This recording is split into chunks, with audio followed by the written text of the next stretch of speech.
Hello guys, I'm Michael Dawson. Today I'm here to tell you guys about my interpersonal communication relationship essay.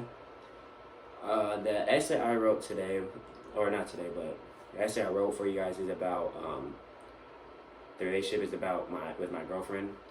I talked about how communicating can basically help a lot in relationships and how it helped us in our relationship. So before me and my girlfriend became a thing, we were friends, and we would communicate, but not like as much as we do now, because she isn't the really type of person to talk like on the phone. Like she's a more in person person. Like the only way you're really gonna talk to her is in person. If she's doing something, she's not gonna text you. She's with her friends, she's really not gonna text you. So like communicate, like that's how she was.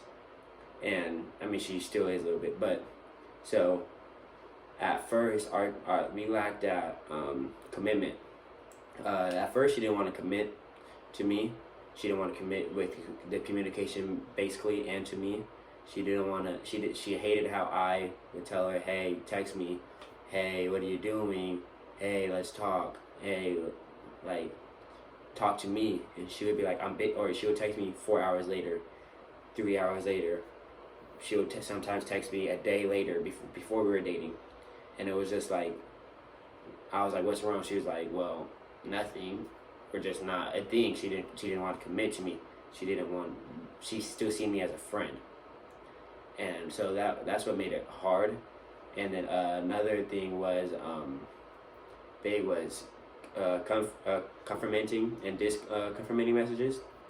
So I would text like in the beginning of the relationship, hey, I love you, blah, blah, hope you're having a good day, blah, blah. She would say, thank you, love you too. She wouldn't, like, I mean, I guess you could say love you is a message you want to hear, but I also want, like, you to tell me I hope I have a good day.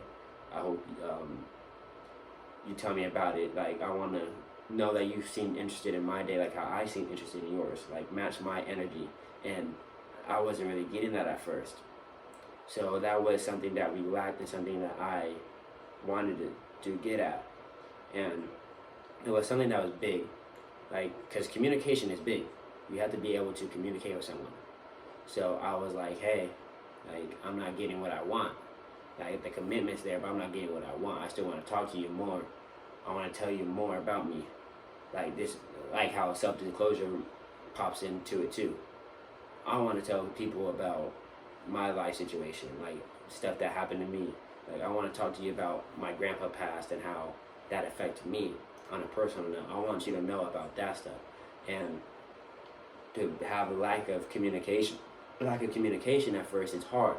Like it was hard for us to communicate that. It was hard for me to get into a deep conversation with her about that. Like now, to this day now, like we have to be in a car, like, or in person to talk about this stuff, because over text she's not gonna talk about her feelings. She's not gonna talk about it on FaceTime, or on a call. She's gonna talk about it to me in person, and when I force out of her.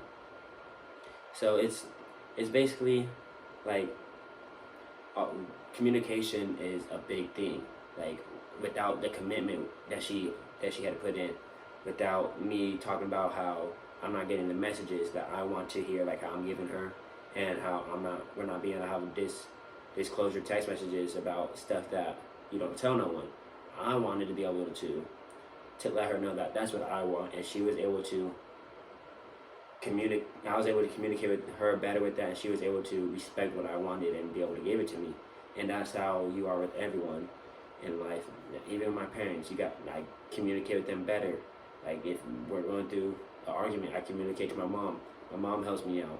If I'm with my friend playing a football game, I gotta communicate with him. Everything in life is communication, and so you just gotta build a relationship with someone and figure out, and don't let like bad stuff affect your relationship. Always keep communicating to grow your relationship. And that's what me and Danielle ended up doing, my girlfriend. We ended up fighting for what we wanted, and we ended up getting to where we're at with communicating and being better for each other. I hope you guys had a great semester. I hope that you had a great communication essay like I did. I hope you have a great next semester if you're still here, and I hope you have a great future. and go get your degree or AA. Thank you.